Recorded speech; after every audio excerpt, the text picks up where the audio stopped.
You know the vibes. Welcome back to another episode of the Hoop Genius podcast brought to you by NBA 2K24 and very soon NBA 2K25. It's myself, Mo Bootsy, Mhm. alongside me as always, Mr. Scott Perry. How you doing, Scotty P? Oh man, I'm great, Mo. I like the fresh cut. Oh, you see I it. like the You fresh see cut. it. Yeah, You you see see it. It's been a while. I it. was looking a little Audience grizzly. exactly. You see, They were going to send me to I, Memphis the way I was looking when I grizzly. see a cut like that, I said, Mo must be trying to impress somebody. But we won't talk about that now. I'll leave that alone. Moving right along. No, exactly. Moving right along, I think Yeah. we've talked about a bunch of the teams so far who have made big moves in the offseason, but there's a few teams we haven't touched on yet. So I thought in this episode, let's talk a little bit about some of those teams in the East, and then on the next episode, we'll talk a bit about the teams in the West. I want to Right. start with the Milwaukee Bucks because we spoke about the Denver Mhm. Nuggets who won a championship just a year ago, who didn't really make many moves or any moves to improve their Mhm. roster. And the Milwaukee Bucks, who won a championship just what 3 years ago now, they have Yes. once again not made significant moves to strengthen their roster. They signed Torian Prince to a 1 year deal and they signed Delon Wright Mhm. to a 1 year deal. Mhm. However, Malik Beasley has departed them to join the Detroit Pistons, I believe. So Yes. they lose Beasley, who's a good shooter coming off the bench. Mhm. And they gain Prince, who obviously Darvin Ham is a big fan of during his time with the Lakers, and now he's an Right. assistant over there in Milwaukee. And they got Dylan Wright, who can be a nice backup point guard. But Mhm.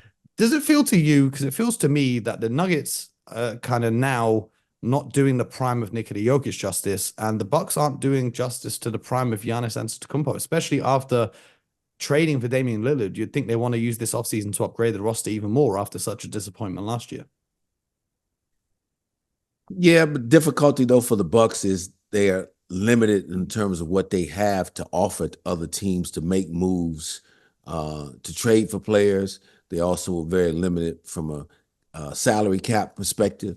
Uh, being, I believe, I know they're at least a first apron team, if not a second apron team. I haven't looked at it before we started, but so they're very limited on what they could do. I like the addition of Torian Prince because he brings some versatility and size on the wing to be able to defend. I thought last season that was problematic for this Bucks team. They looked older to me. Mm. Um, obviously Giannis is still a tremendous athlete and he's in his prime at what's Giannis now, about 30 years old? And Yeah. or is he not quite? Yeah. So Giannis is uh 29. He's turning 30 in 29. Yeah, so December. yeah, just yes. So but Chris Middleton, who has had a lot of injuries over the last few years, and you kind of to see the cumulative effect that has had on his game. He didn't look uh, as sharp as what he had been in years past. Um, Brooke Lopez was up in age. I believe Brooke Lopez was 36 years old. And Dame Lillard. They went and got Dame Lillard, but Dame Lillard is 32 years old. So they need, and in my opinion, some youthful athleticism to help get them through a regular season where they can match up defensively with a lot of teams. So again, Prince will help with that. Some DeLon Wright is a bigger guard who's versatile, who's a good role player who will help bolster their bench. They lose some of the 3-point shooting with Malik Beasley, but again, if um, Middleton can come back and with any kind of good health, obviously he can shoot it from the perimeter. They've got this young kid AJ Green, I believe, that they Mhm. just re-signed, who's a really good perimeter shooter. So I still like this team. You can't discount them. I believe Giannis is going to come back with a vengeance this year, really knowing that, hey, to your point, Mo, the window is narrowing in terms of having a chance to get another title. And even though they didn't make a lot of additions to the team, when you have a player of that caliber who's capable of dominating the game at both ends of the floor and dominating the series or multiple series, you can't discount this Bucks team. And I expect that they will be better now. They'll have an opportunity to have Doc Rivers in training camp really get more comfortable in terms of what he wants and what they want to do from an execution standpoint. So it's going to be fascinating to watch this Bucks team this year.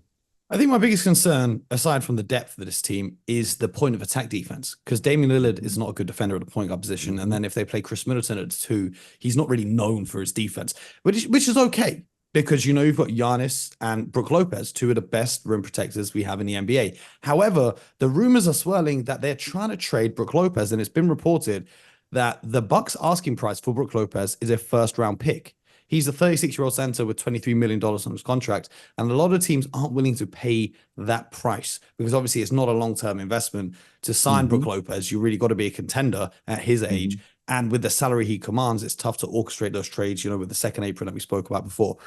I would really worry about the Bucks if they were to move off Brook Lopez because there aren't a lot of players in the NBA that can block shots like he can, whilst also being able to shoot the 3 ball. Really, when you think about that archetype of a player, you're thinking about Brook Lopez and Miles Turner, who do it at an elite level. If they move off Brook Lopez, are they then going to move Giannis to the 5 full time and he becomes a center for the rest of his career? How do you see that going? And why do you think the Bucks are trying to move off Brook Lopez aside from the age? Yeah, I would be concerned as well too, Mo, just for this upcoming season.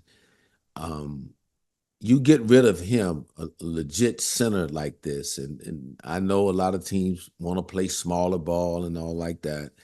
But look, as we saw once again in the playoffs, the importance of having big people who can play on the interior. I know, look, the Celtics had the great, wings this year, but Porzingis was important for them in that final series against Dallas. And so was Al Horford. His ability to shoot, stretch the floor from 3 and then play physical on the interior. The Dallas Mavericks, their opponent, had 2 very active centers in Daniel Gafford and Derek Lively.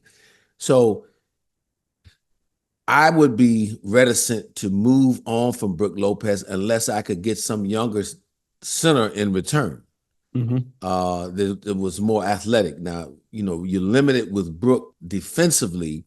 If you want to trap, people 20 feet away from the basket, he's not your guy at the center position to do that. And he's more of a drop big defensively. So it's going to limit what you can do defensively. When, to your point about point of attack, defense, you can't be as aggressive as you'd like to be. Yeah, and having that big that drops, you really need a tenacious on-ball defender. Like when they had Drew Holiday, it's perfect because he's chasing guys over the screen and feeding them to Brook Lopez. Whereas with Damian Lillard, he hits the screen and that's kind of it.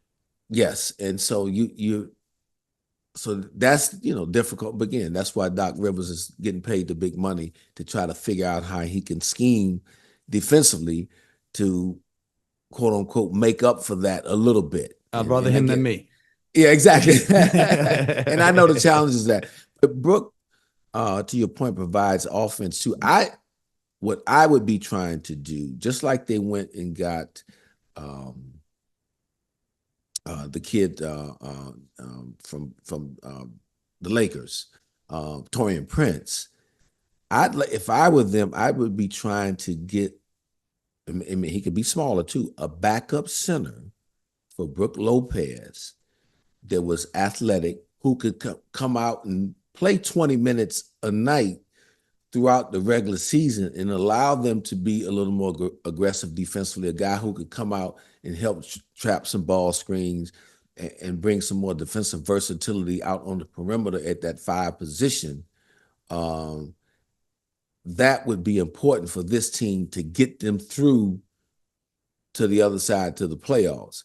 So I would be focusing on what minimum guys that are left out here. Now, I know, a name that's come to mind who hasn't signed yet is a guy like Preston Chachua, who was on the Knicks last year, but I thought played very well for them in the absence of Mitchell Robinson last year and when he was backing up Isaiah Hartenstein.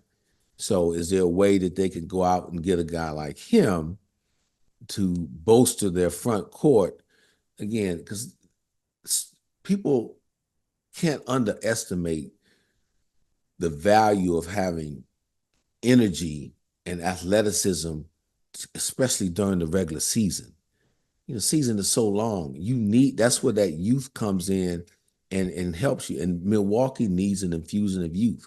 The young players that they have on the roster, like Andre Jackson, they drafted last year, and the young kid from G League Ignite, his name escapes me, like the wing player. You got his Is it name wrong. Marjon? Marjan, yes, yeah, Marjan Beauchamp. Mhm. Yeah, him. So now those two guys are young players. Can they get something out of them? They need that youth out on that court during the regular season. But we know Doc Rivers doesn't really typically like playing the young players. I get that and understand that, but I also believe Doc has to understand the importance of during that regular season and the need for that youthful energy on the court some nights, especially alongside some of your older players. So that's going to be a challenge for them. But we talk about development. One of those guys has to develop into a player that's going to be playing 18 to 22 minutes consistently during the regular season, whether it be Beauchamp or Andre Jackson, in my opinion. Mm-hmm. Mm-hmm. Well, the team that eliminated the Bucks from the playoffs, the Indiana Pacers, managed to make it to the conference finals, and they've re-signed Pascal Siakam and Obi Toppin, which I think are great moves for them. We see the departure of Jalen Smith, who I think at this point of his career, the theory of Jalen Smith has been better than the actual production. I say that respectfully. But they did sign James Wiseman to a 2-year deal, kind of a reclamation project of sorts at that 5 spot to maybe be a backup to Miles Turner. What do you think of the Pacers? Because is this going to be a situation where like the Atlanta Hawks made a conference finals and then kind of disappeared from relevancy, or are we going to see Halliburton kind of bounce back and Siakam really flourish when he gets a full training camp with this team? No, I strongly believe that the Pacers are here to stay in the playoff mix. Now, obviously, they made it to the conference finals this year. I don't, even if they don't make it back to the conference finals, that doesn't mean they can't be a better team this year either. It's worth noting they did all of that without Benedict Mathurin, who was Yes, excellent in his rookie season. and I'm a huge fan of his because he provides them some versatility on the perimeter, both from a scoring perspective and a physicality perspective. He's tough, he's strong. He gives them an additional edge when he's out on that court. So he's going to be very helpful to them. And the reason why I believe they're here to stay for a while, and you've heard me talk about this time and time again, is the continuity aspect. They pretty much have kept this group intact, like we talked about. They're younger, they're energetic, they appear to really enjoy playing with one another. They have an excellent coach in Rick Carlisle, who's been a champion in this league, and he does a nice job of putting players in positions to succeed. And that's what you want from your coach. Understands what strengths and weaknesses of his roster is, and he does a good job of putting guys in position to succeed. They're deep. Their bench was excellent last year. I believe they had 7 or 8 guys that averaged in double figures for the entire regular season. Their squad is looking, if we look through their squad right now, you've got Halliburton, who's an all-star. You've got Nemhard, who gave the Celtics some serious problems. You've got Neesmith, who's a dogged defender, and his offense is really coming along. You've, of course, got Siakam, who's been an NBA champion. And you've got Miles Turner, who we spoke about in that Brook Lopez mold. And then off the bench, TJ McConnell might be one of the best guards coming off the bench in the NBA. You've got Ben Shepherd, an elite shooter. You've got Benedict Mathurin, who we've just spoken about him. You've got Obi Toppin. He can get out there and run, especially when Halliburton's on the floor to find him in transition. And Isaiah Jackson and James Wiseman as your backup 5s. Yes. I like that. That's a very deep team. You love the depth. And as we talk about this all the time, the injuries that occur or guys being rested. See, that's a team right there that can keep the ship afloat if one of their top guys is out. We watched it during the playoffs with them, where guys stepped. Even when Halliburton, missed some games in the playoffs, what did Andrew Nemhard do? He stepped up, played big. What did TJ McConnell do? He stepped up, played big. So this is a dangerous team. What they lacked, I believe, was just a true physicality, and they needed to get better defensively. They started to show some signs in the playoffs. But to me, how far they grow this season defensively, if they become a better defensive team, more physical, and still are able to get out and run like they can and score at the rate they are. They were the top scoring uh, team in the league, or second to maybe Boston.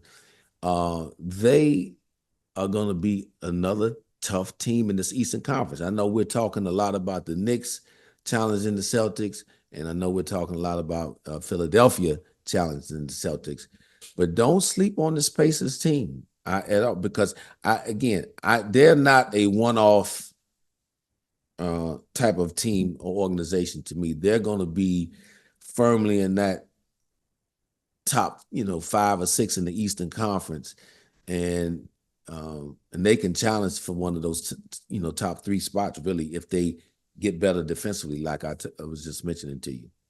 So another team that you tell me to always be careful for, and this season I told you I'm not worried about them, and it turns out I had no reason to be worried, is the Miami Heat. Scott, I want to know if you're going to tell me again this season that the Miami Heat are one of the teams that could make some noise as an 8 seed in the playoffs because of Heat culture and Eric Spoelstra. Because although they did re-sign Bam Adebayo on a 3-year extension, Thomas Bryant, Haywood Highsmith, and Kevin Love have all returned. They added Alec Burks, but they have lost Caleb Martin and Orlando Robinson, who was waived. But now the 3 players who were huge in that conference finals against Boston just a year ago, in which they won and advanced to the NBA Finals, Caleb Martin, Max Strus, and Gabe Vincent, they've lost for absolutely nothing. They've not really made moves to make their roster better yet again. And obviously Pat Riley has this sterling reputation, but it appears that kind of that Heat culture or whatever he's able to do to recruit players is starting to run out. And then there's all these conversations about maybe Jimmy Butler will be on the move. What are your thoughts on the Heat as they currently are constructed? Mo, I'm still gonna never totally count them out until I've counted them out. Until they're officially put out to pasture. I've counted them out. And yeah, but here's what I'll say. Does the loss of Caleb Martin hurt them? Again, because I was talking about earlier with the Milwaukee Bucks, having that energetic personality out there on the wing perimeter who can defend multiple positions. It's going to give you 100% effort each and every night. They're going to miss him. Alex Burks was a very quiet signing, but could be a very beneficial signing. He is a pro. I had Alex work with Alex in New York, and just everywhere he's been, he's always a guy who's up to the challenge, prepared to play. He gives you versatile scoring. He can play 1, 2, or 3 position in the league, and he can defend those spots as well. So he's going to be helpful to them in terms of providing some consistent scoring for this team.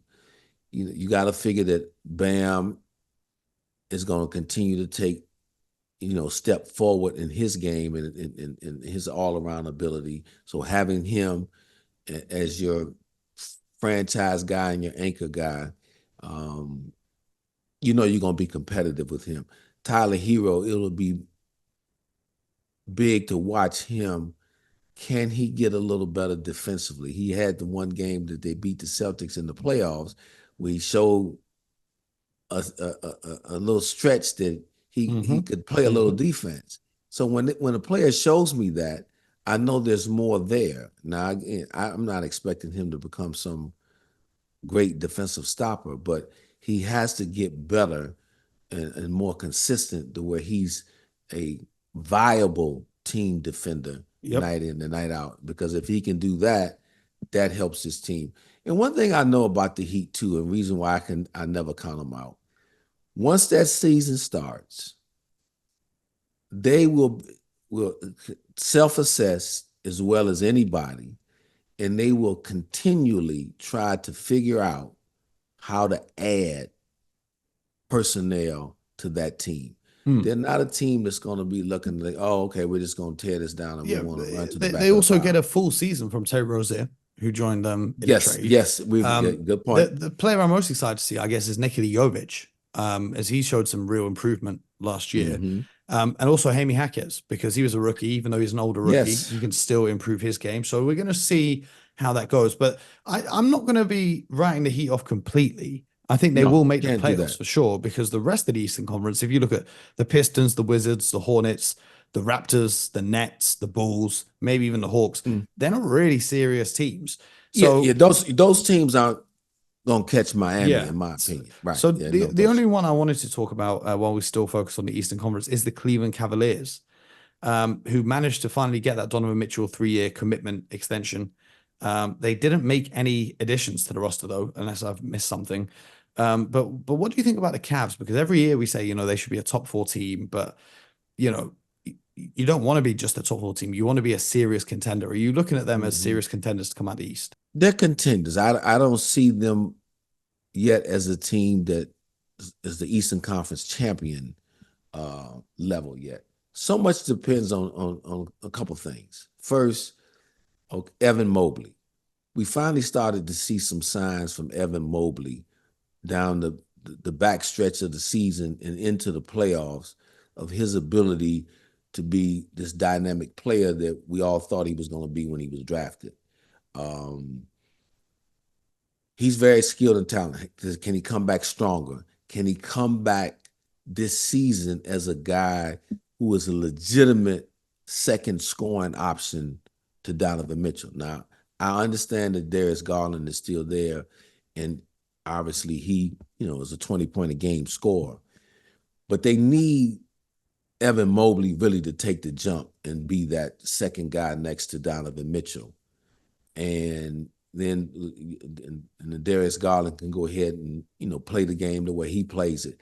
But if he can make that jump, Mobley can make that jump, and then you got Jared Allen coming back healthy, who's, again, one of those professional players that shows up night in and night out at both ends. He's improved every year as an offensive player, as a guy who can finish around the basket, and he can even step away a little bit now.